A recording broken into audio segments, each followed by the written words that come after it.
ஏன் பெருமாள் எப்போதும் யோக நித்திரையில் இருக்கிறார்? உண்மை காரணம், வைகுண்டத்தின் பொன் வாசல்கள் திறக்க அங்கே ஒரு அதிசயம். பெருமாள் பார்க்கடலில் ஆதிசேஷன் மீது யோக நித்திரையில் படுத்திருக்கிறார்.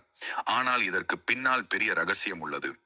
பழங்காலத்தில் உலகம் கலியுகத்தில் சிதறப்போகும் என்று தெரிந்தபோது தேவதைகள் கேட்டனர், நாராயணா, தர்மத்தை யார் காப்பாற்றப் போகிறார்கள்? பெருமாள் அமைதியாக கண்களை மூடி ஆதிசேஷனிடம் பதில் சொன்னார். நான் விழித்தால் சாம்பல் நிறைந்த போர்கள் வரும். நான் தூங்கினால் தர்மம் மெதுவாக வளர்ச்சி அடையும். அதனால் தான் பெருமாள் யோக நித்திரையில் இருப்பார். ஆனால் அவர் தூங்கவில்லை. உலகில் யாரெல்லாம் நன்மை செய்கிறார்கள், யார் தீமை செய்கிறார்கள், எல்லாம் அவருக்கு தெரியும். ஒரு நொடிக்கு கூட கண் திறந்தால் அந்த இடத்தில் அதிசயம் நடக்கும். ஒவ்வொரு தீமையும் உடைந்து போகும், ஒவ்வொரு நன்மைக்கும் சக்தி பெருகும். ஆகவே பக்தர்கள் நம்புகிறார்கள், நாம் செய்யும் சிறிய நல்ல செயல் கூட அவரின் நித்திரையில் ஒளி போல ஒலிக்கும். அதுவே தர்மத்தின் மறைந்த சக்தி.